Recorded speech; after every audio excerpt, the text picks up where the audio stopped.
Hi hello welcome to post 360. నేను మీ మురళీ రాపల్లి. 19 ఏళ్ల చిన్నమ్మాయి కాదు చిన్నమ్మాయి, నాకు అన్యాయం జరిగింది. పాడతా తీయగాలో గతంలో బాలసుబ్రహ్మణ్యం గారు ఉన్నప్పుడు చాలా గొప్పగా జరిగేది. కానీ ఇప్పుడు అంతా రాజకీయాలు జరుగుతున్నాయి, అంతా స్క్రిప్టెడే. జడ్జెస్ కూడా ఎలిమినేట్ అయ్యే టైంకి అక్కడ లేరు. నా బట్టలు కంఫర్ట్ గా లేవంటే పర్లేదు వేసుకో అని ప్రోత్సహించారు, ఫోర్స్ చేశారు. సునీత గారు అయితే ఈ అమ్మాయి ఇట్లా పడుతుంది, దానికి గ్యారంటీగా మీరు అడ్డు చెప్పాలంటూ నా ఈపీలో మాట్లాడినప్పుడు నాకు వినిపించింది అంటూ తన బాధని బయట పెడుతూ ఉంటే అమ్మాయి పైన ప్రవస్తి పైన ఎదురుదాడి చేయడానికి సిద్ధపడ్డారు జ్ఞాపిక ప్రొడక్షన్స్ వాళ్ళు, ఈటీవీ టీం, అందరూ సింగర్స్ కూడా. నిజం చెప్పాలంటే ఈ సింగర్స్ అంతా మాట్లాడుతుంటే మనకు క్లియర్ గా అర్థమవుతుంది వీళ్ళు ఎంత ఫాల్స్ ప్రైజింగ్ మోడ్ లో ఉన్నారనేసి. వాళ్ళ ముందు పాడటమే మా అదృష్టం, వాళ్ళంటే అసలు అమ్మో లెజెండరీస్, వాళ్ళంతా గొప్పవాళ్ళు. ఏంటి గొప్పవాళ్ళు అయితే తిడితేపడాలా? గొప్ప వాళ్ళైతే వాళ్ళు ఇష్టం వచ్చినట్టు మాట్లాడితే ఉండాలా? గొప్ప వాళ్ళైతే జడ్జిమెంట్ ఇచ్చేటప్పుడు ఎందుకు లేచిపోవాలి? గొప్ప వాళ్ళైతే ఈపీలో ఒక విధంగా ఎందుకు మాట్లాడాలి? గొప్ప వాళ్ళైతే డాన్సులు చేయండి, పిచ్చి పిచ్చి డ్రెస్సులు వేసుకోమని ఎందుకు చెప్పాలి? ప్రొడక్షన్ వాళ్ళకి తెలీదా? అన్కంఫర్టబుల్ అంటే తెలీదా ఏంటో? ఒక అమ్మాయి అన్కంఫర్టబుల్ గా ఉంది డ్రెస్ అంటే దాన్ని ఎలా కంట్రోల్ చేయాలి, ఎలా దాన్ని అవాయిడ్ చేయాలనే విషయం కూడా తెలీదా? ఈ విషయంపై ఈ పిల్లల మొత్తం ఎవరైతే సింగర్స్ మొత్తాన్ని ఉసిగలిపి నిన్న సునీత గారు మాట్లాడుతూ చెప్పింది ఏమని, అందరూ మాట్లాడండి, మీరు తీసుకుంటున్నారు కదా గిఫ్ట్లు, మీరు పాడుతూ ఉన్నారు కదా, మీకు అక్కడ జరుగుతుంది ఏంటో తెలుసు కదా, అందరూ మాట్లాడండి అని చెప్పిన వెంటనే ఈ సింగర్స్ అందరితో కలిపి ఒక వీడియో చేసి రిలీజ్ చేసి పడేశారు ప్రవస్తికి వ్యతిరేకంగా. నిజం చెప్పాలంటే ఆ అమ్మాయి చేస్తుంది మీ కొరకే ఒక పోరాటం. మీరు పడుతున్న ఇబ్బందుల గురించి ఆ అమ్మాయి మాట్లాడుతుంది. ప్రైజ్ చేయవలసిన అవసరం లేదు, నీ టాలెంట్ ఉంటే నువ్వు ఎక్కడైనా నిలబడతావు, వాళ్ళని ఏదో దేవతామూర్తుల్లాగా మీరు ఫీల్ కాకండి అంటూ ప్రవస్తి చెప్తుంటే వీళ్ళు మాత్రం వ్యక్తి భజన, వ్యక్తి ఆరాధన. ఇంత సాధించారు, అంత సాధించారు. ఎంత సాధించినా క్యారెక్టర్ని కొనలేరు. Character cannot buy with this success. అర్థమైందా? ఒక అమ్మాయికి జడ్జిమెంట్ ఇచ్చేటప్పుడు లేచిపోయిన జడ్జెస్ వాళ్ళు జడ్జెసా? ఎవరు జడ్జి చెప్పిందే వేదం అని చాలా మంది మాట్లాడతారు. జడ్జి చెప్పిందే వేదం ఏంటి? జడ్జి మరి ఎందుకు లేచిపోయి చెప్పకుండా? అంత ఘోరంగా పడిందా? సూపర్ సింగర్ లో టాప్ విన్నర్ అమ్మాయి, ఇక్కడైతే అంత దరిద్రంగా పడింది. ఎందుకు? వీళ్ళంతా టాప్ తురుం పనులు కాబట్టి. ఈ పిల్లలంతా మాట్లాడుతున్నారు, ఒకసారి వినండి. అందరికీ నమస్కారం. ప్రస్తుతం జరుగుతున్న ఈటీవీ పాడుతా తీయగాలో ఉన్న కంటెస్టెంట్స్ అందరము కలిసి గత 2-3 రోజులుగా జరుగుతున్న డిస్కషన్స్ కానీ, బయటకి ప్రచారం అయ్యే మాటలు కానీ, వాటి గురించి ఏది ప్రాపర్గా కన్వే అవుతున్నాయి, ఏది ఎంతవరకు నిజం అని ఆ వాస్తవాల గురించి అన్నిటి గురించి కొన్ని మాట్లాడాలనుకుంటున్నాము. ఐ ఓన్లీ రిక్వెస్ట్, అందరూ వీడియో మొత్తం పూర్తిగా చూసి ప్రాపర్గా అర్థం చేసుకొని మేము చెప్పిన విషయాలు వాటికి సపోర్ట్ చేస్తారని అనుకుంటున్నాము. నమస్కారం. గత 2-3 రోజులుగా ఈటీవీ పాడుతా తీయగా సిల్వర్ జూబ్లీ సీజన్ గురించి వస్తున్న అలిగేషన్స్ కానీ, ఆరోపణలు కానీ మనం అందరం చూస్తున్నాం. సో అందులో ఎంతవరకు వాస్తవం ఉంది అనే విషయంపై నేను ఇప్పుడు కొన్ని విషయాలు క్లారిఫై చేస్తాను. సో ఫస్ట్ థింగ్ వచ్చేసి సాంగ్ సెలెక్షన్ గురించి. మీ అందరూ చూసే ఉంటారు, ఉగాది స్పెషల్ ఎపిసోడ్కి నేను పాడిన సాంగ్ నా పాట తేట తెలుగు పాట. సో ఒరిజినల్లీ అదొక ఫీమేల్ సోలో. సో ఎవరైతే ఆరోపిస్తున్నారో వాళ్ళకి ఓన్లీ మేల్ సాంగే ఇస్తున్నారు, లేకపోతే అబ్బాయిల పాటలే వస్తాయి, అమ్మాయిల పాటలే వస్తాయి అని ఏమీ లేదు. As part of the show అందరికీ అన్ని రకాల సాంగ్స్ వస్తున్నాయి. అందరం మీరు చూస్తారు కూడా, అప్కమింగ్ ఎపిసోడ్స్లో అబ్బాయిల పాటలు పాడతారు, మిగిలిన కంటెస్టెంట్స్ కూడా. అలాగే అబ్బాయిలు కూడా కొన్ని అమ్మాయిల పాటలు పాడడం జరిగింది. So this is part of the show. అలాగే సెకండ్ మోస్ట్ ఇంపార్టెంట్ పాయింట్ వచ్చేసి ద ఆడియో లేబుల్. రీసెంట్గా జరిగిన షెడ్యూల్ ఎగ్జాంపులే తీసుకుందాం. మాకు as part of the previous schedule Bappi Lahari గారి సాంగ్స్ పాడదామని ఇనీషియల్గా డిసైడ్ చేశారు. బట్ అందులో వాళ్ళు అనుకున్న ఆడియో లేబుల్స్ ఎక్కువ లేకపోవడం వల్ల ఆ థీమ్ని డిస్కార్డ్ చేసి వేరే థీమ్ని సెలెక్ట్ చేయడం జరిగింది. సో సాంగ్ సెలెక్షన్ అనేది the complete committee and the production, theme కానీ లేకపోతే ఆడియో లేబుల్ కానీ వీటన్నిటి బేసిస్ మీద జరుగుతుంది. అలాగే మేమిచ్చే చాయిసెస్ కానీ వీటి బేసిస్ మీద జరుగుతుంది. సో ఈ అలిగేషన్స్ ఎంతవరకు కరెక్ట్ అనేది మీకే అర్థమవుతుంది మేము చెప్పిన విషయాలు బట్టి. అలాగే జడ్జెస్ విషయానికి వస్తే వారి ముందు సునీత గారు కానీ, ఎంఎం కీరవాణి గారు కానీ, చంద్రబోస్ గారు కానీ వాళ్ళ ముందు పాడడమే మా అదృష్టం అని ఫీల్ అవుతున్నాం అందరం. సో అలాంటిది వారి జడ్జిమెంట్ గురించి జడ్జ్ చేయడం అనేది ఐ డోంట్ థింక్ ఇట్స్, దాని గురించి మాట్లాడడం కూడా నాకు కరెక్ట్గా అనిపించట్లేదు. సో మేమందరం చెప్పిన విషయాల్ని మీరు కన్సిడర్ చేసి ఈ అలిగేషన్స్లో ఎంతవరకు వాస్తవం ఉంది అనేది మీరు అర్థం చేసుకుంటారని ఆశిస్తూ థ్యాంక్ యూ. అందరికీ నమస్కారం అండి. నా విషయానికి వస్తే నేను ఇప్పుడు 25th సిరీస్లో పార్టిసిపేట్ చేస్తున్నాను. అలాగే అంతకుముందు 19 సిరీస్లో కూడా నేను పార్టిసిపేట్ చేశాను. నేను పర్టికులర్గా మెన్షన్ చేయాలనుకుంటున్న విషయం ఏంటంటే, మనకి పాడుతా తీగలో ఖచ్చితంగా పేరెంట్స్కి యాక్సెసిబిలిటీ అనేది ఉంటుందండి. అంటే మనము వర్క్షాప్ రోజు కానీ, రిహార్సల్స్ అప్పుడు కానీ, షూట్ డే రోజు కానీ ప్రతిరోజు మనతో పాటు మన పేరెంట్స్ అనేవాళ్ళు ఖచ్చితంగా వస్తారు. వీటికే కాదు, షూట్ డే రోజు మేకప్ జరిగినా, కాస్ట్యూమ్స్ వాళ్ళు కాస్ట్యూమ్స్ ఇచ్చినా, లేకపోతే కాస్ట్యూమ్ చేంజ్ ఉన్నా కూడా ఎక్కడైనా సరే మనతో పాటు మన పేరెంట్స్ పక్కనే ఉంటారండి.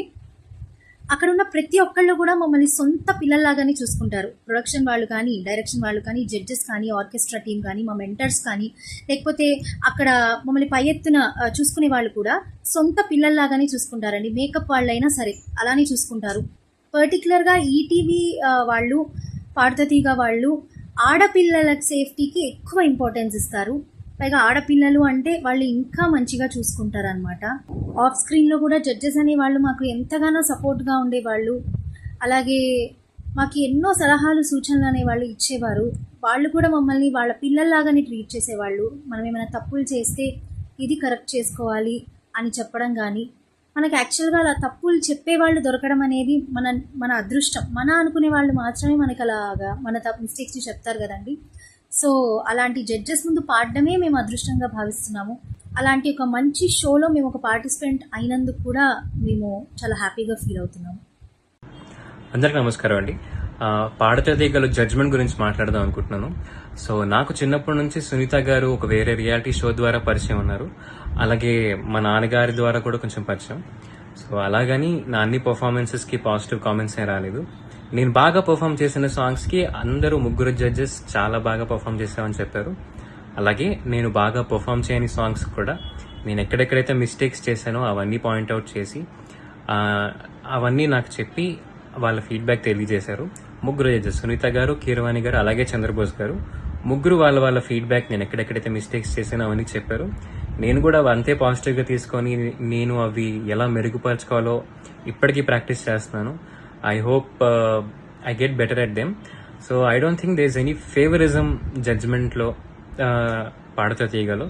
So that's not fair to say పాడుతా తీగలో జడ్జ్మెంట్కి ఫేవరిజం ఉంటుంది అని. Thank you. అందరికీ నమస్కారం. నా పేరు కార్తికేయ అవసరాల. ఈటీవీ పాడుతా తీగ సిల్వర్ జూబ్లీ సిరీస్లో కీరవాణి గారు, చంద్రబోస్ గారు, Sunitha ma'am, SP Charan sir వంటి లెజెండరీ మ్యూజిషియన్స్ ముందర పాడటం మాకు చాలా అదృష్టంగా భావిస్తున్నాము. అండ్ వాళ్ళు మాకు ఇచ్చే సలహాలు, సూచనలు అండ్ వాళ్ళు సరదాగా వేసే జోక్స్ కూడా అన్నీ మా మంచికే చెప్తున్నారు. అండ్ వాళ్ళు ఎటువంటి డిస్క్రిమినేషన్ కంటెస్టెంట్స్ వైపు చేయట్లేదు. అండ్ మేము చాలా విషయాలు, కొత్త విషయాలు నేర్చుకుంటున్నాం ఈ కార్యక్రమం ద్వారా.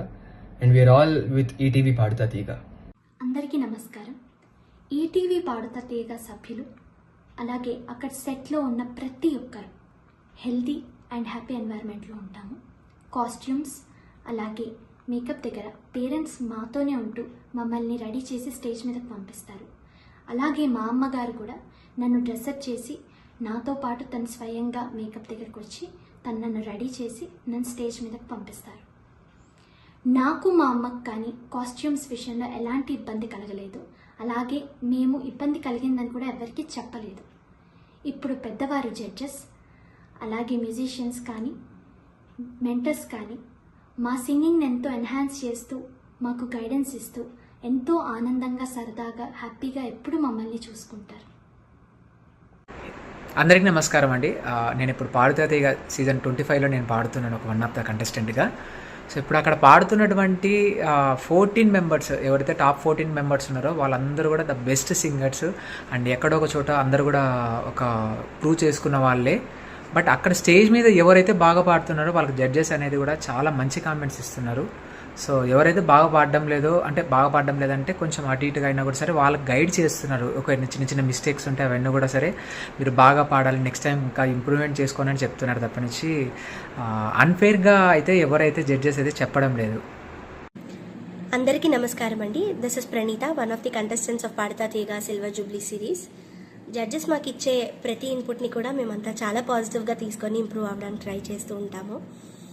We also learn a lot from each other. And Padutha తీగ అనే ఈ కార్యక్రమం ఎంతోమంది మంచి సింగర్స్ని మన ఇండస్ట్రీకి ఇచ్చింది, ఇది అందరికీ తెలిసిన విషయమే. And Padutha Theeyaga has been the best learning experience of my life so far and I will forever be grateful for that. Thank you so much. అందరికీ నమస్కారం అండి. నేను మీ సింగర్ స్వరాగ్ కీర్తన్. సో ఇటీవల ఈటీవీ పాడతా తీగ గురించి అవుతున్న కాంట్రవర్సీ టాక్స్ ఏవైతే ఉన్నాయో మీరు అందరూ చూస్తాను ఉన్నారు, నేను కూడా వింటున్నాను టీవీలో మరియు సోషల్ మీడియాలో. సో నాకు ప్రగాఢంగా ఒక పాయింట్ గురించి మాట్లాడదామని నేను వీడియో చేస్తున్నానండి.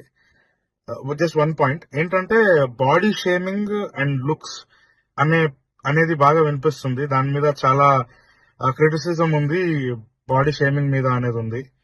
సో నేను కూడా కంటెస్టెంట్ కదండి. ఇప్పుడు ఒకవేళ అంత షేమింగ్ చేయాలన్నా, అంత హేళన చేయడానికి కూడా దానికి ప్రాపర్ గా కుదిరే బాడీ నాది, బాడీ షేమింగ్ చేయడానికి. ఎందుకంటే నా complexion dark, I look very fat and నేను కరెక్ట్ గా గ్రూమ్ కూడా చేసుకోను నా హెయిర్ ని. సో అంత చేయాలి అనుకుంటే, బాడీ షేమ్ చేయాలనుకుంటే నన్నే చేయాలి.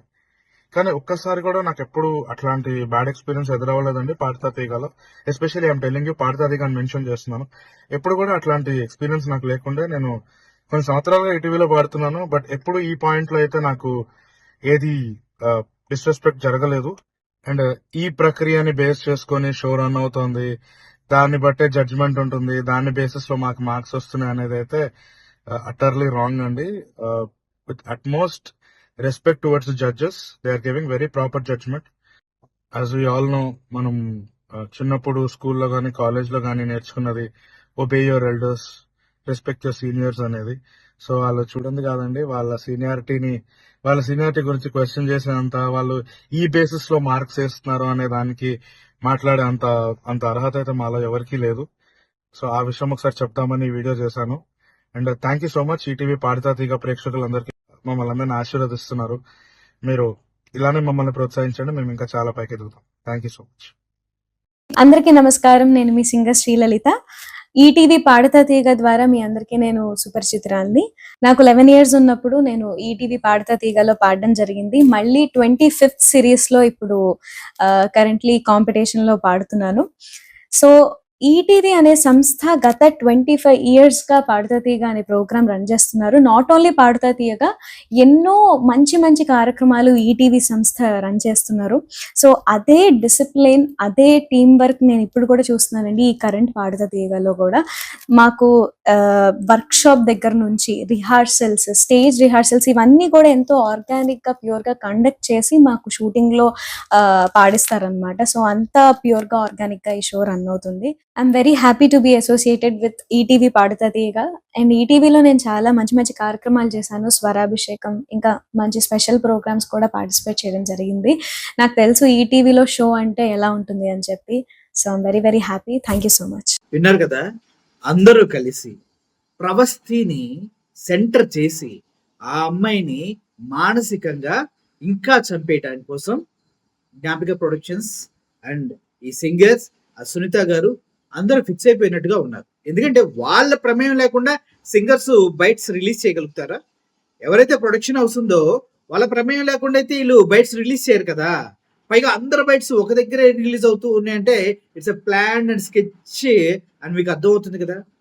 ఎవరు ఏమనుకున్నా కూడా ప్రవాసి అనే అమ్మాయి బయటకు వచ్చి నాలాగా ఇంకొకరికి జరగకూడదని అమ్మాయి మాట్లాడుతుంటే అది అర్థం చేసుకోకుండా మీరు ఏదో మాకెక్కడ ప్రైజులు రావో, మాకెక్కడ మార్కులు వేయరో, మమ్మల్ని ఎక్కడ పక్కన పెట్టేస్తారో అని భయంతో మీరంతా ఈ బయట చేస్తున్నారేమో అనిపిస్తుందమ్మా. ఎందుకంటే మీ భజన కూడా అలాగే ఉంది. మీ జడ్జెస్ గురించి ఇది కరెక్ట్ కాదు. జస్ట్ ధైర్యం తెచ్చుకోండి, ఇండిపెండెంట్ గా ధైర్యంగా బ్రతకడానికి ట్రై చేయండి. అంతేకాని ఇలా మీ తోటి సింగరు ఒక విషయాన్ని తప్పని ప్రశ్నించినప్పుడు దాన్ని మూకుమ్మడిగా దాడి చేయకుండా మీరు కావాలంటే ఫోన్ చేసి మాట్లాడండి.